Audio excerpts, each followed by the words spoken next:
Salut, bienvenue sur Le Feedback, un nouvel épisode collectif. Et qu'est-ce qu'on fait? On fait le tour des sujets. Donc, c'est parti avec une Dream Team incroyable. On va on va parler des sujets qui sont tombés sur la session et on espère que ça va vous apporter beaucoup et vous permettre de vous préparer pour la session suivante. On est parti donc avec le sujet du E1 et donc c'est moi qui commence avec 3 dossiers dans ce sujet et dont le 3e dossier était découpé en 2 parties et au total 18 questions.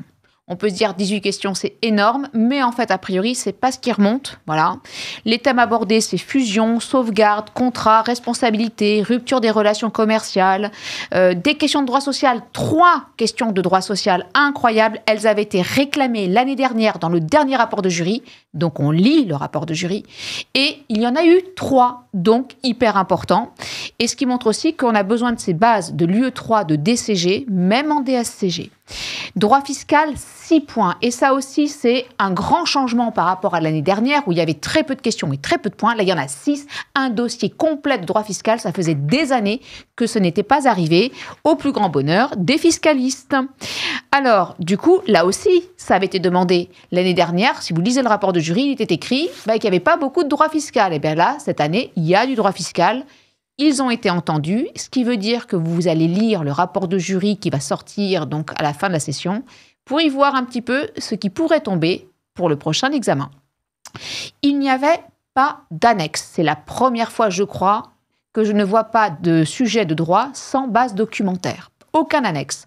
Et du coup, un retour aussi des dossiers avec les noms des parties des programmes, plus des noms de sociétés. Là, on est sur vraiment l'entreprise en difficulté. On retrouve donc des intitulés plus anciens qu'on avait, donc qui avaient été abandonnés pendant plusieurs années. Donc, je ne sais pas ce que ça veut dire, mais en tout cas, je pense que les étudiants, les candidats ont apprécié, puisque ça leur permet de savoir tout de suite dans quelle partie du programme ils vont être interrogés. Alors, qu'est-ce qu'on a sur les sondages que j'ai lancés? On a 55% qui ont trouvé le sujet accessible et équilibré. 29% regrettent de ne pas s'être préparés, et donc ils voient bien que le sujet était quand même hyper sympa, enfin, entre guillemets, bien sûr sympa. Et seulement 16% l'ont jugé compliqué. Donc clairement, vous dites que le sujet était accessible. Et par rapport aux commentaires que vous m'avez faits, qu'est-ce que j'ai? J'ai sujet simple, abordable, clair, fluide, plus facile que les autres années, ça c'est ce que vous dites, pas d'annexe qui a permis de gagner du temps et des questions sans aucune ambiguïté. Donc ça, c'est vraiment un gros, enfin ce ne sont que des plus à l'avantage de ce sujet. Donc il laisse penser qu'on va avoir un taux de réussite de dingue, en tout cas je le souhaite, mais certains disent qu'ils ont été déstabilisés par la simplicité des questions, en se disant mais ça ne peut pas être des questions aussi simples en DSCG. Résultat, est-ce qu'il n'y a pas un piège que je n'ai pas vu? Bon, ça, le conseil, c'est surtout, on ne se pose jamais cette question-là. Il n'y a pas de piège, c'est simple, profite et rentabilise. Voilà. Des questions de DCG, eh bien oui, il faut prendre, faut ramasser. Donc, des surprises. Alors, certains sont surpris parce qu'ils n'ont pas vu, par exemple, de droit pénal. Ben oui, mais le droit pénal, c'est pas obligatoire. Voilà, donc il faut faire attention, il ne faut pas se fier au pronostic, il ne faut pas se fier non plus à ces personnes qui expliquent tout le temps ce qui tombe systématiquement ou pas. Ben non, il n'y a pas de règle, il n'y a pas de loi là-dessus. Donc, on ne fait pas d'impasse. Et donc, je vais finir par quelques conseils.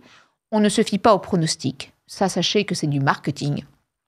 On ne fait pas d'impasse, et ça, c'est pas du marketing, c'est un conseil de prof, et de prof sérieux. On ne spécule pas sur le fait qu'on veut vous piéger. Non, les questions sont posées, on identifie les verbes et on répond aux questions sans se poser de rien. On est rationnel face au sujet.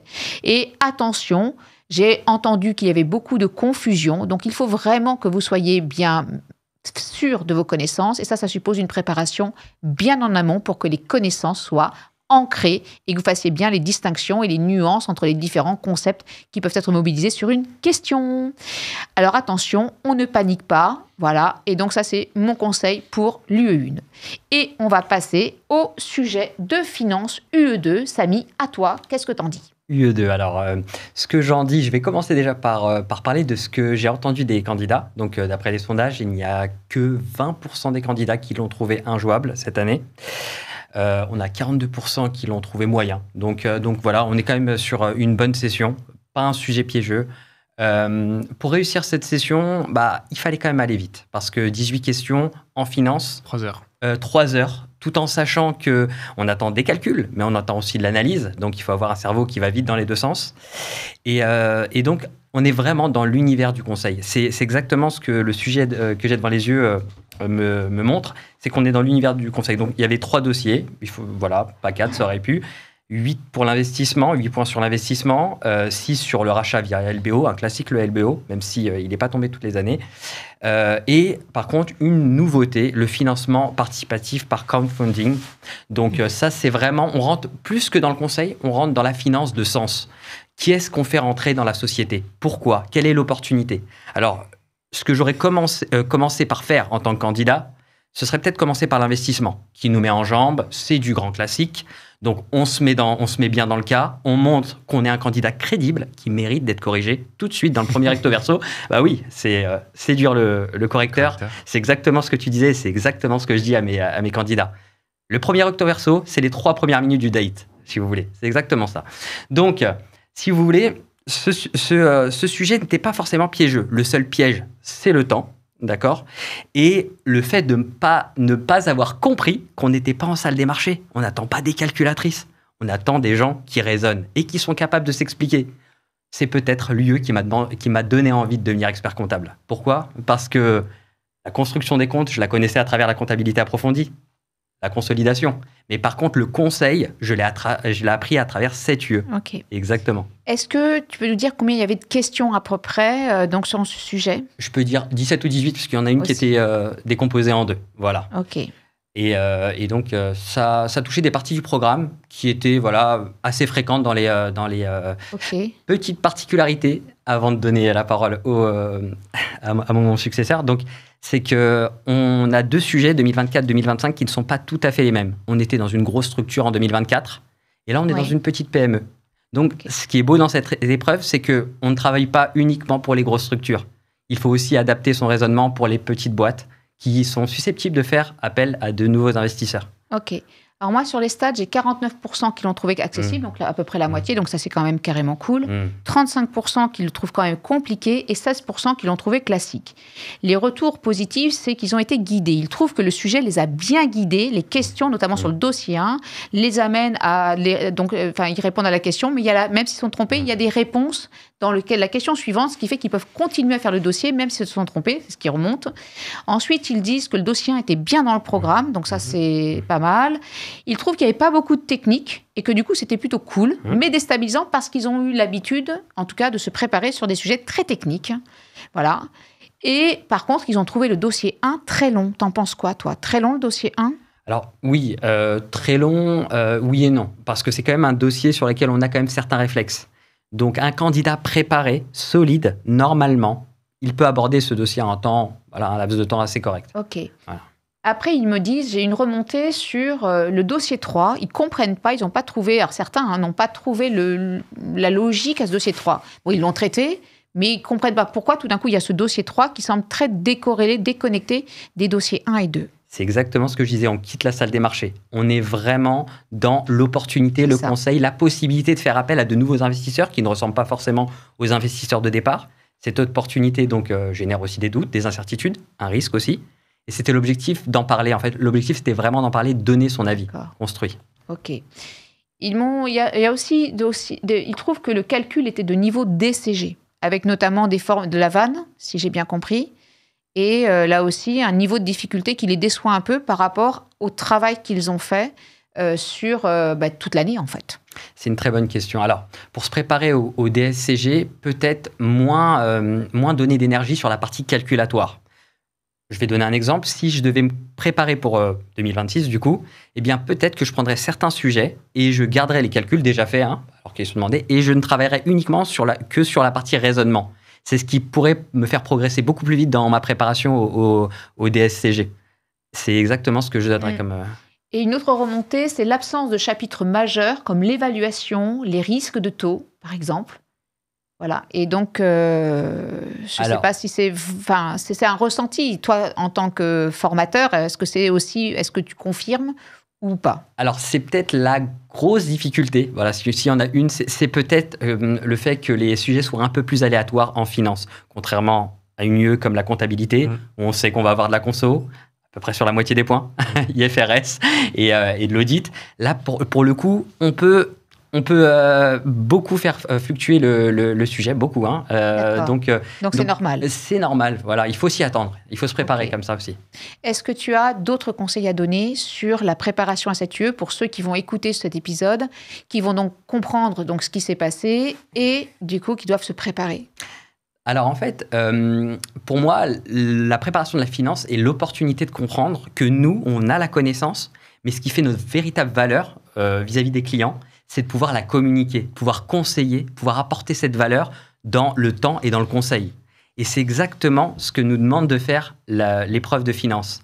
Donc, la construction, c'est quelque chose de très compliqué et qu'il faut acquérir. On a des yeux de comptabilité, comme ça, dans le cursus. Mais par contre, le conseil, on n'a pas énormément de sujets qui nous permettent de... Voilà, et c'est exactement ça. Donc, je pense que déjà, le candidat devrait déjà prendre un minimum de plaisir. Bon, moi, c'était... Clairement, je pense que ça s'entend, ça se comprend, c'était mon UE favorite. Mais je pense qu'il faut déjà commencer par prendre un minimum de plaisir pour rentrer dans cette UE. Une fois qu'on prend un minimum de plaisir et qu'on comprend les attentes, eh bien là, se préparer, ça devient beaucoup plus simple. Ok, voilà. Hyper clair, merci. J'aimerais juste rebondir sur un point sur la finance, c'est qu'on a quand même un changement par rapport aux années précédentes, c'est qu'on n'avait pas, par exemple, de durabilité, de RSE, de gouvernance, alors que c'était quand même une tendance qu'on pouvait souligner dans les derniers sujets de finance. Donc ça marque quand même une séparation. Je ne sais pas si c'est avec l'écho de l'actualité. L'année dernière, on était en plein boom de la CSRD au niveau européen et que là, on revient en arrière, on revient sur des choses plutôt techniques. Mais en tout cas, c'est vrai que ça a quand même, je pense, surpris pas mal de candidats. Oui. En tout cas, ça veut dire que quand on doit se préparer à cette UE, on doit se préparer à tout type de sujet. Exactement. Et les annales permettent de voir un petit peu tout type de sujet, en tout cas jusqu'à l'arrivée des nouveaux programmes. Exactement. Super.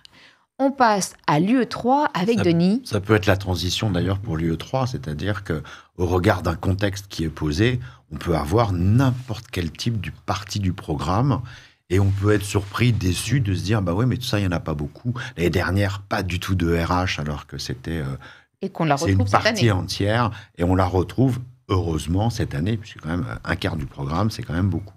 Alors vas-y. Alors cette année donc c'est un peu frais. Voilà, on vient juste de la voir, voilà. Carrément. Donc, il y a 3 dossiers.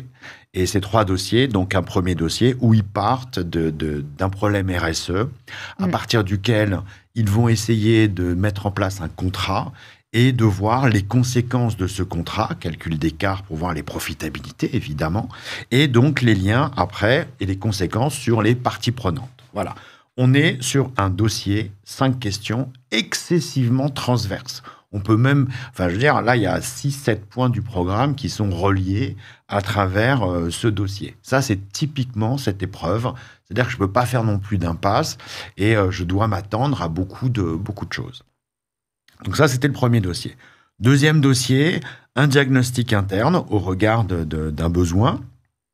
Et donc, par rapport à ce besoin, donc j'ai plus de fichiers. Donc, à partir d'un diagnostic interne, sur les compétences, parce qu'évidemment, dès qu'on veut faire évoluer quelque chose, le lien, il est automatiquement sur la RH. Et la RH, est-ce que j'ai les compétences diagnostiques à mettre en œuvre pour voir comment on va l'avoir, comment on mobilise les acteurs de l'entreprise. Pensez bien à ce lien entre si je veux faire de la finance, si je veux être rentable, il faut que j'ai des clients. Si j'ai des clients, ils viennent chez moi par rapport à mes processus. Et les processus, l'apprentissage, il se fait grâce à qui ? Grâce aux salariés. Donc, il y a un moment, ce cercle vertueux, il faut toujours le mettre en œuvre dans les épreuves. Là, c'est la RSE. Bon, ok, problématique RSE, attractivité, fidélisation, ça a un coût, je mets en œuvre des moyens, mais après, est-ce que j'ai les moyens ? Et entre autres, au niveau humain, évidemment. Donc là, il y avait une spécificité au niveau humain. Et tu as une question masse salariale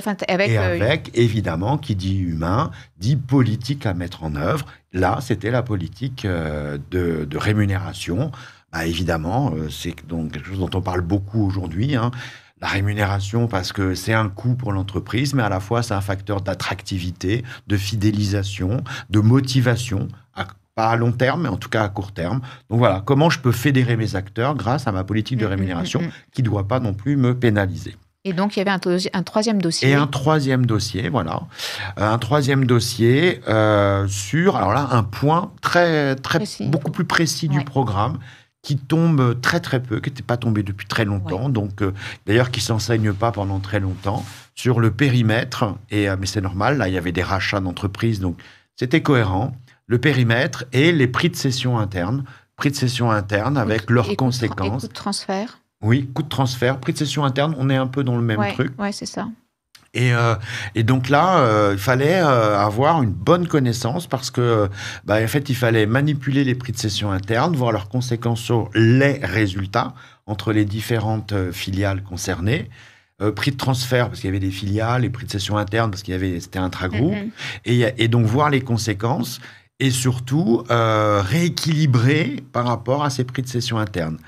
Franchement, c'est le dossier qui va être peut-être le moins bien réussi parce que lorsqu'on fait le cours, on fait des exercices évidemment autour. On essaye de voir les conséquences, les tenants aboutissants de tel ou tel choix de prix de cession.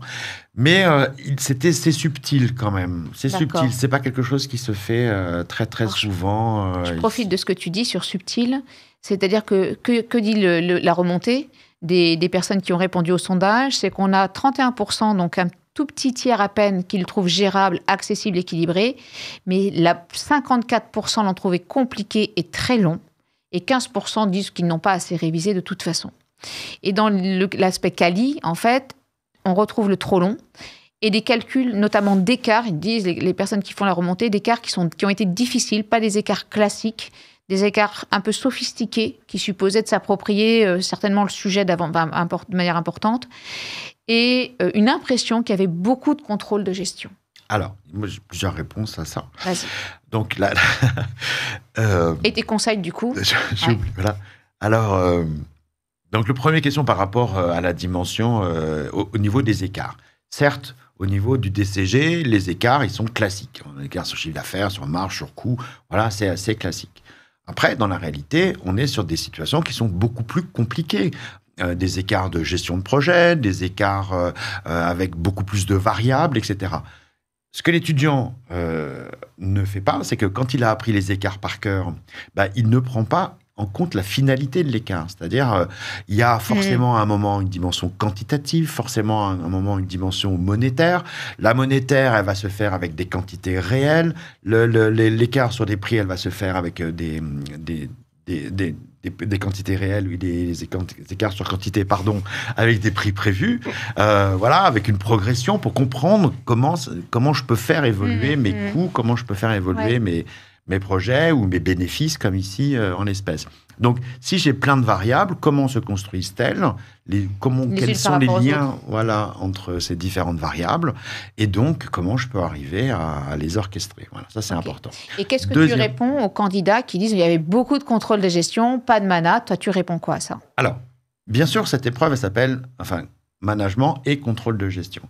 En fait, quand je suis dans une entreprise de taille importante, il va y avoir des contrôleurs de gestion et des managers. Mais qu'est-ce qu'un manager ? Un manager, c'est quelqu'un qui a en responsabilité un ensemble d'activités dans l'entreprise. Le défaut des étudiants, c'est lorsqu'ils voient un calcul, ils se disent « c'est du contrôle de gestion ». Quand ils voient des mots les uns après les autres, ou une connaissance, c'est un management. Voilà. Donc, c'est absurde. C'est-à-dire que si le manager n'a pas de problème, il n'y a pas de contrôle de gestion. Si le manager, il a besoin de choisir, piloter, prendre une décision, il est obligé de faire des calculs. Je veux dire, qu'il soit au service commercial, qu'il soit dans un processus, qu'il pilote un projet, n'importe quoi. Je veux dire, à partir du moment où je dois prendre une décision, il faut bien que je prenne en compte ses conséquences en termes de coût-bénéfice. Et donc, que je fasse des choix par rapport au risque. Ouais. Donc, je ne fais pas du contrôle de gestion quand je prends ma calculatrice et je ne fais pas du management quand tout à coup, j'écris des mots. Je veux dire, c'est ubuesque. On est bien ici sur justement une épreuve qui le met bien en avant. J'ai un projet RSE dans le cadre de mon activité indispensable, puisqu'on le peu que j'ai pu lire, on nous montre bien les risques de pollution et les risques et ses conséquences au niveau RH. Et donc, il faut que je mette en place des projets. Ces projets, il faut bien que je les chiffre. Enfin, je veux dire, une entreprise, c'est vrai que ça reste des chiffres. Si j'ai pas plus de bénéfices que de coûts, je ne vais pas choisir. Et d'ailleurs, ces bénéfices ne sont pas toujours des chiffres. C'est-à-dire que je peux avoir quelque chose qui me coûte beaucoup, mais qui est tellement d'avantages en termes de bénéfices extra-financiers. Enfin, je veux dire, on ne parle que de ça aujourd'hui, de performance globale. Cette épreuve, elle ne tourne qu'autour de la performance globale. Voilà. Donc ça, c'est... Donc oui, il y a dans une grande entreprise, il y a un service contrôle de gestion et il y a des managers qui font appel au contrôle de gestion. Mais dans beaucoup d'entreprises, je fais les deux, c'est-à-dire sans savoir, sans les séparer. Voilà, sans savoir il n'y a pas de dichotomie. Que je fais du contrôle de gestion en faisant un calcul. Voilà. Et donc ça, il faut arrêter cette rupture, mais il faut bien voir l'outil au service de la décision, le pilotage. Et voilà, il faut bien voir plus cette interaction, interdépendance, interrelation. Et quand j'ai fait mon calcul, je m'arrête pas. Il sert à quelque chose. Voilà. Il faut bien voir ce niveau DSCG. Mais vraiment, cette épreuve, pour ça, elle est beaucoup plus complexe. C'est ce que tu mets en évidence avec le calcul des écarts, puisque là, dans ce sujet, si je comprends bien, les écarts qui étaient demandés, qui, a priori, c'est un outil de contrôle de gestion, ces écarts sont conçus dans un contexte managérial. Absolument. Donc, c'est vraiment, si je comprends bien l'intervention de Denis, il n'y a pas de séparation, de dichotomie à faire entre management et contrôle de gestion. Quand je crée des outils en contrôle de gestion, je les crée à partir d'un contexte managérial avec des objectifs opérationnels et stratégiques. Donc, et c'est ce que vous amenez à faire, a priori, le sujet sur ce calcul d'écart. Et c'est vrai qu'en 4 heures, on ne peut pas évaluer tout le programme. Il est excessivement long. Et comme il a été dit par Samy, il est clair qu'à un moment ou un autre, ce programme, c'est un listing. Il faut y voir son intelligence, sa cohérence, son interrelation, son interdépendance entre les parties. Rien n'est séparé. On le voit bien dans le premier dossier ici. Et voir l'intelligence. Enfin, je veux dire, j'ai pas de problème. Enfin, une entreprise, une organisation, ce ne sont que des éléments à gérer de manière optimale. Il faut trouver l'organisation optimale. C'est une UE où vous avez plein d'outils, plein de solutions. Donc voilà, il faut que je trouve ce qui va me permettre d'être meilleur que les autres. Ok, très clair. Donc on a fait lieu 1 à COEF 1.5, on fait lieu 3 à COEF 1.5, et vous n'oubliez pas que c'est extrêmement important. Et il y a une 3e UE à COEF 1.5, et c'est lieu 4. Le 4 du DSCG. Sujet assez classique dans sa répartition. On retrouve les 4 points clés du programme. Un dossier de consolidation rémunéré 8 points. En moyenne, c'est 8 points. Un dossier d'IFRS en 2e position rémunéré 2 points, comme d'habitude. Un dossier de fusion qui, cette fois-ci, a été rémunéré un tout petit peu plus que de la moyenne. Normalement, c'est 5 points. Là, ça a été rémunéré 6 points. Et enfin, un dernier dossier, un dossier d'audit rémunéré cette année 4 points, alors que sur les années passées, c'était 5 points. Oui, donc c'est là où ça s'est joué. Ouais. Donc toutes les parties au programme tombent, à la différence de l'UE2 ou de l'UE3. Okay. Et il y a une véritable stratégie à avoir du candidat quand il prépare l'épreuve. Alors, les retours, c'est 35% qui l'ont trouvé accessible et équilibré, mais 65% qui ont été surpris par ce sujet. Surpris, alors accessible, oui. Notamment, on pense au dossier de fusion qui était relativement abordable. Oui, c'est la remontée. La remontée, c'est trop long. Ils l'ont tous trouvé trop long. Je crois que c'est ce qui revient le plus dans les commentaires. Ils retrouvent notamment que c'est les 5 retraitements rémunérés que 4 points. On ne connaît pas le barème. On ne connaît pas le barème. On connaît pas le barème. Ah, je ne sais pas. En tout cas, c'est ce qui est remonté. Je ne sais pas. Et donc, il parle donc effectivement d'une espèce de continuité dans la renonciation, la fusion-renonciation et dans l'emprunt obligataire. Voilà. Et donc, ce qui les a aussi, certainement surpris, c'est qu'on n'est pas en IFRS, on est en ANC. Ouais. Voilà. Alors, on va reprendre ces différents points. Peut-être dans l'ordre stratégique pour maximiser les points. Donc, je vais peut-être démarrer par le dossier d'audit. Okay. Dossier d'audit, 3 questions de cours, puis 7 questions qui tournaient un petit peu tous autour du pot sur l'audit des stocks et l'audit des clients. On avait 3 questions de cours. Donc, a priori, il fallait juste réciter son cours. Tu apprends bien ton cours. T'es plutôt bien rémunéré. C'est dommage d'avoir des questions de cours alors qu'on est sur un diplôme de compétences, mais en tout cas, on en profite. On profite de cette. On ramasse les points. On ramasse les points. Comme endroit, on ramasse les points. Et cette question qui tournait un petit peu autour du pot sur l'obsolescence des stocks et ce genre de choses. Donc, on ne savait pas très bien identifier quels étaient les points clés attendus. Donc, ça a été quand même remonté par pas mal d'étudiants aussi. Mais on devait attendre des réponses très courtes puisque c'était 10 questions pour seulement 4 points, c'est-à-dire à peu près 45 minutes ou 50 minutes maximum, pas plus. Ok. Deuxième dossier, le dossier de fusion qu'il fallait traiter. 6 points, un peu plus que d'habitude. Donc, il fallait puiser sur le temps d'audit pour pouvoir faire le dossier de fusion. Le dossier de fusion, c'est tout le temps la même chose qui tombe, mais on tombe sur une fusion un peu différente chaque année. L'année dernière, on a eu une fusion-renonciation, le cas du Mali. Eh bien, cette année, on a eu une fusion-renonciation, le cas du Mali aussi. Donc, le même sujet que l'année dernière. Sauf que l'année dernière, on vous a demandé de vous arrêter à analyser et comptabiliser le Mali. Et là, on est allé jusqu'un petit peu plus loin de traitement comptable post-écriture de comptabilisation de la fusion. Et donc, on peut se dire que c'est là qu'on allait chercher le petit point supplémentaire pour passer de 5 à 6 points. Dossier très, très, très abordable. À peu près les mêmes questions que l'année dernière. Il n'y a pas eu de soult, mais sinon, c'était parité, augmentation de capital, valeur des apports. Chose très classique. Et puis surtout, des annexes qui vous donnaient les textes qu'il fallait appliquer. Donc, autant on avait une question pour dire Boni ou Mali, point d'interrogation, mais on avait qu'une annexe qui nous disait comment on analysait le Mali. Donc, franchement, easy. Ok. Troisième dossier qu'il faut traiter le jour de l'épreuve, c'est le dossier d'IFRS. Nouveau programme depuis 2020, dans le sens où on apprend la logique des IFRS, produire des comptes sociaux en IFRS, qui n'est pas possible en France, mais c'est ça la philosophie de l'épreuve. Chaque année, 20, 21, 22, 23, 24, on avait une norme différente qui est tombée. Donc on aurait pu présupposer que cette année, on allait avoir une norme différente. Eh bien, on a retour d'une norme, l'IFRS 9, les instruments financiers. On a été interrogé il y a quelques années sur les actifs financiers. Cette année, on a été interrogé sur les passifs financiers. Une surprise. Voilà. On a retrouvé la même question qu'on a eue il y a quelques années. C'est quoi la liste des actifs financiers? Donc, généralement, la question de cours sont rémunérées 1 point. Et puis, des questions calculatoires. Alors, on retrouve l'emprunt obligataire, mais pas du tout sous la même forme que l'année dernière. Okay. Donc, c'était complètement différent, même si la thématique était la même. Okay. Et enfin, un dossier de consolidation. Les 9 dernières annales, c'était une consolidation en norme internationale, donc en IFRS. Et cette année, on a eu une conso en norme française. Est-ce que ça, c'est très, très différent? Et est-ce que quelqu'un qui n'aurait pas perçu, je ne sais pas comment, mais n'aurait pas perçu que c'était ANC, a 0 à ce dossier?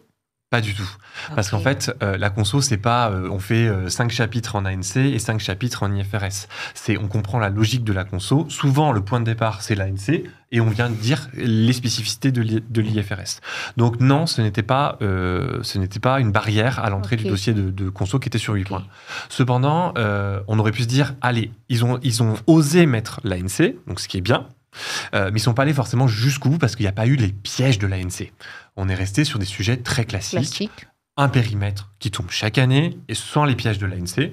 Il n'y a pas eu d'intégration proportionnelle, il n'y a pas eu d'outils dilutifs qu'il ne faudrait pas prendre en compte. Des retraitements et éliminations. Des retraitements qui auraient été identiques en IFRS, pour la plupart, si ce n'est tous. Tous. Sauf que le nombre était assez important.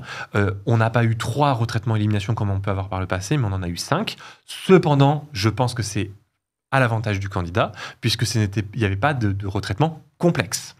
Donc tu trouves que le sujet, il est plutôt bienveillant? Le sujet est plutôt bienveillant. Il y a eu un piège sur la dernière partie de la conso. Donc tout à la fin? Tout à la fin, exactement, qui était un écart d'acquisition en norme ANC sur une mise en équivalence qui pouvait perturber. Moi, je sais que j'insiste pas trop sur ces sujets-là, par exemple, quand j'enseigne la consolidation, mais tout le reste du sujet, des 4 dossiers, étaient relativement classiques. T'en penses quoi, toi, Thierry? Je pense exactement la même chose. On n'a aucune surprise. C'est pour ça que je suis assez surpris par ceux qui trouvent surprenant le sujet du E4. Je sais que c'est la remontée. Mais c'est la remontée, et puis ensuite, vous parlez en tant qu'enseignant. Oui. Vous parlez, et vous le faites tous les ans. Bien sûr. Sauf que les étudiants, évidemment, eux, ils passent, c'est toujours une surprise pour un candidat, puisque c'est toujours une première fois pour beaucoup de passer l'épreuve de l'UE4. Bon, la surprise peut-être, c'était, le référentiel ANC, mais c'était un petit peu un prétexte pour dire, bon, on a mis de l'ANC cette année, alors qu'il y avait vraiment assez peu de particularités, à part dans la dernière question sur le tableau de partage des capitaux propres en mise en équivalence. C'est très peu préjudiciable. Alors, cette dernière question était très technique, et donc ça valide tous ceux qui ont bien compris ce qu'était un tableau de partage des capitaux propres. Il y avait quand même aussi 2 questions de cours dans la conso. Donc, connaître son cours, c'est-à-dire, il y avait une question sur l'obligation de consolider les comptes.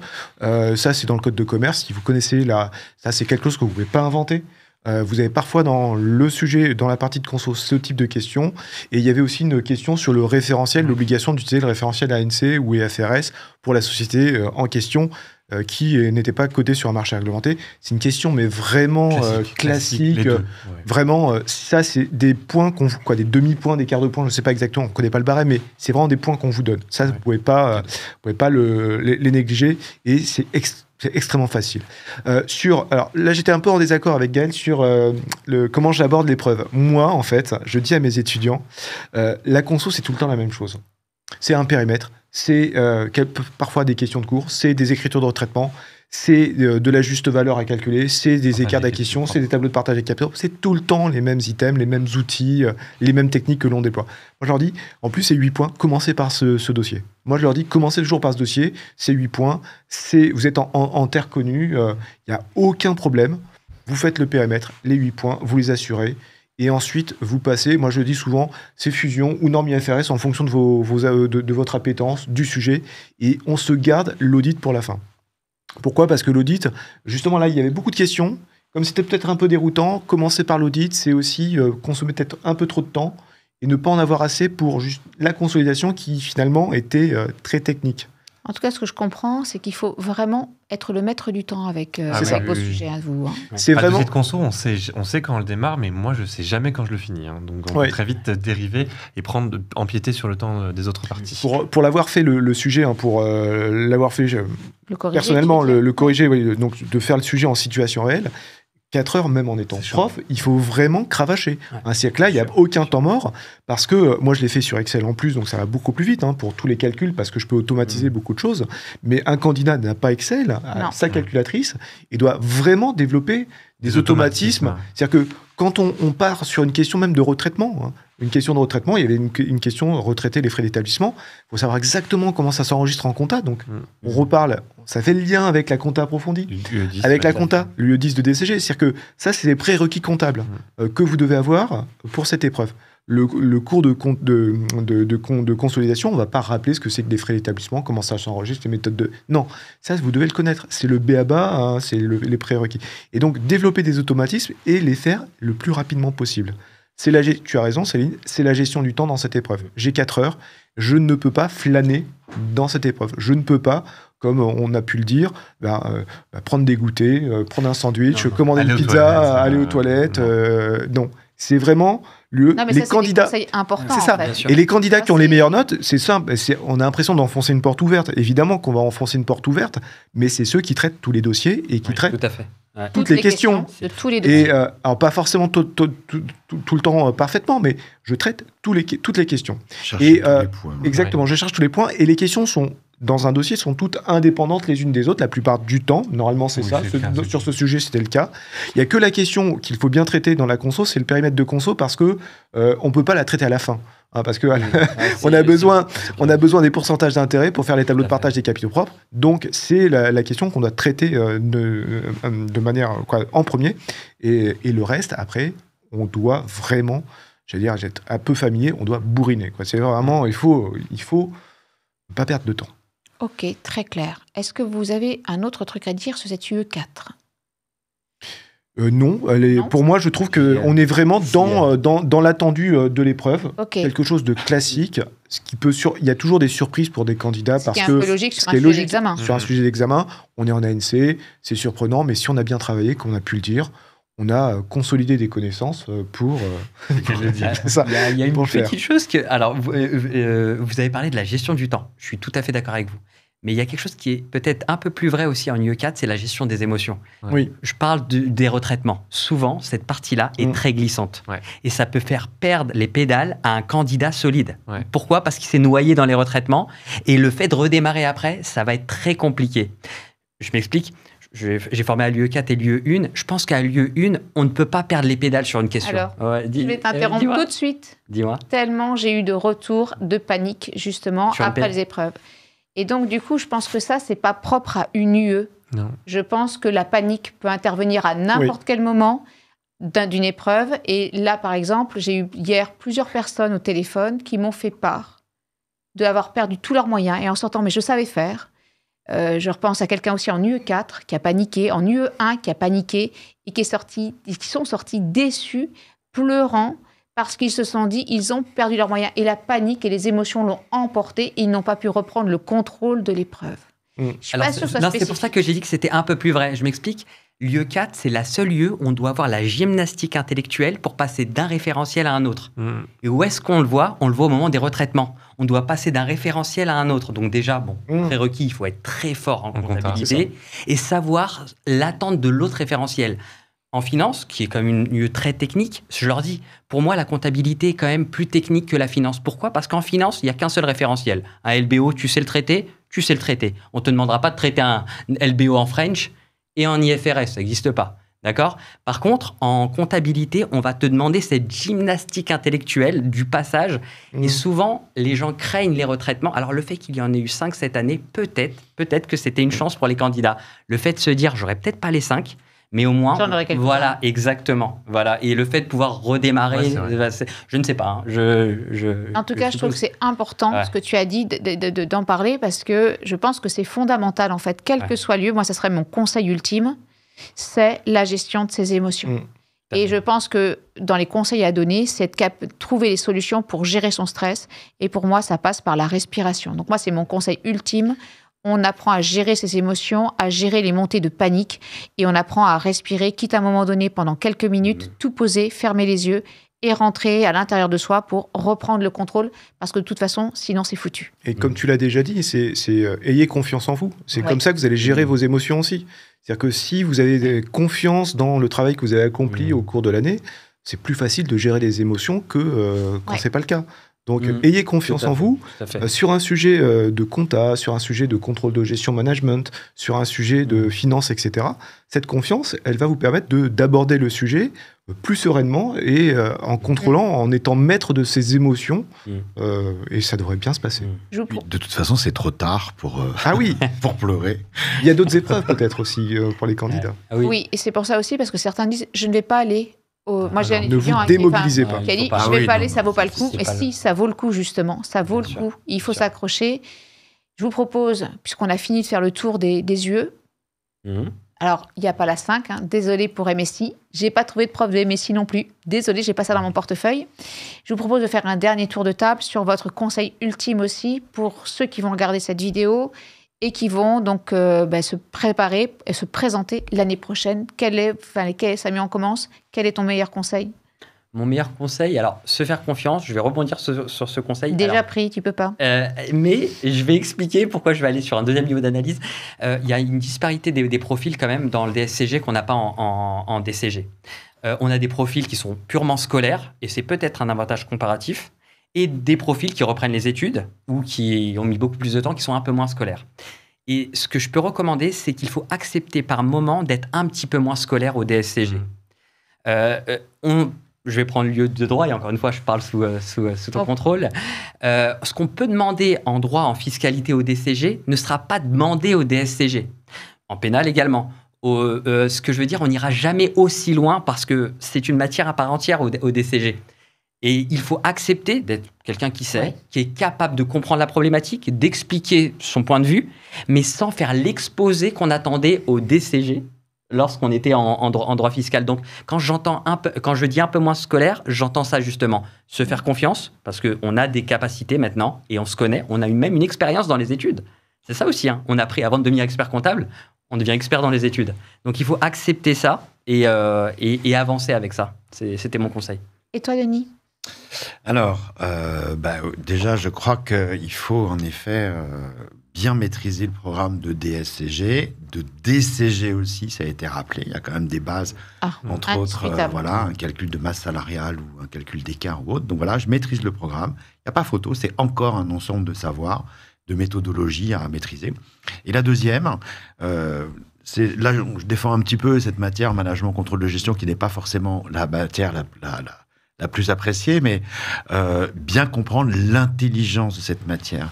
Enfin, je veux dire, gérer une entreprise, c'est impossible. Il faut toujours chercher à concilier des problèmes. Donc, bien comprendre que ce programme, c'est un ensemble d'outils pour aider le manager, stratégie, pilotage. Donc, donner une vie, une intelligence à cette matière. Elle n'arrive pas comme ça. Elle vous paraît massive, vous étouffez. Et en définitive, c'est une succession d'outils qui permettent de comprendre les problématiques d'entreprise. Génial. Ouais, je suis d'accord avec toi. Et ce qu'il faut se dire, c'est que ces compétences-là, elles seront vraiment utiles à un expert comptable. Je pense notamment au marketing, qui est nouveau depuis 2020. Prendre de la hauteur. Ça, c'est vraiment important. Ce qu'il faut se dire, c'est que le DSCG, c'est un rite de passage. Un rite de passage qui va vous permettre d'entrer dans la vraie vie après, la vie professionnelle. Quand on a fait un mémoire de DSCG, par exemple, toute la rigueur scientifique que vous vous êtes infligée pour adopter ce schéma-là, demain, quand vous allez devoir documenter auprès d'un client une position qui n'est pas du tout celle qui arrange le client, avec cette rigueur scientifique-là, vous pourrez apprendre à argumenter et vous appuyer sur des bases solides. L'audit, ça va vous donner aussi des clés de lecture du métier que vous allez pratiquer plus tard. La fusion, la conso et les IFRS, vous n'allez peut-être pas le pratiquer aujourd'hui, parce que c'est des problématiques très complexes et que quand vous êtes gestionnaire dans un portefeuille de clients classique, vous n'allez pas forcément voir ces problématiques. Mais le fait d'avoir vu des choses complexes va vous dire je sais faire, je pourrais, je sais où aller chercher, voilà. Et donc tout ça, c'est un rite de passage. On a tous le même pied d'égalité quand on démarre le stage d'expertise comptable, puisqu'on a tous le DSCG, au moins la 1 et la 4, avec les masters CCA, avec les autres filières. Donc dites-vous que tout le monde passe par là. Il n'y a pas un expert comptable qui n'est pas passé par là. Ok. Mon conseil pour l'UE4, il faut être une machine de guerre. Ouais. C'est tout simplement ça, c'est ça. C'est une machine de guerre, c'est-à-dire que je ne parle pas du DSCG, mais de l'UE4 en particulier, c'est être une machine de guerre, c'est-à-dire que quand j'aborde, j'ai aucune émotion. Je fais de la compta, je connais parfaitement ma technique et je la déroule. Je la déroule du début à la fin. Et je ne me pose pas de questions. Je suis une machine de guerre. Rien ne me résiste dans le sujet. Ok. J'avais juste une dernière petite chose à dire. Après, on sait qu'on a beaucoup parlé d'expertise comptable. Bon, il n'y a pas que l'expertise comptable non plus. C'est-à-dire que le DSCG, ça permet d'accéder à de nombreux postes très différents. Et donc, il faut bien voir que toutes ces matières vous donneront une certaine ouverture. Oui. Et c'est vrai qu'il faut penser à toutes ces matières aussi dans lesquelles on réfléchit un peu différemment. On voit les choses un peu différemment. Et elles vous serviront forcément. Et pas uniquement pour être expert comptable. Vous savez qu'on a tourné beaucoup autour de ça. Mais... Oui, mais un expert comptable, ça fait du marketing. Un expert comptable, ça met en place des tableaux de bord. Oui, non, mais comptable, bien ça sûr. fait Mais c'est vrai qu'on a amené tout vers l'expertise. Oui. Et c'est vrai que... c'est que le DCG, c'est quand même la voie royale vers l'expertise. Voilà. Très bien. C'était votre dernier mot ? C'était le dernier. Parfait. Je vous remercie d'avoir accepté donc d'échanger sur les sujets d'examen de cette session. Merci beaucoup. Vous êtes excellents. Merci mille fois. Céline. Bravo à tous. À toi.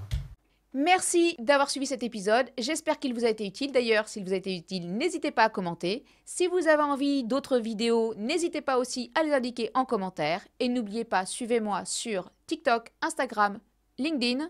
Abonnez-vous et commentez. À bientôt!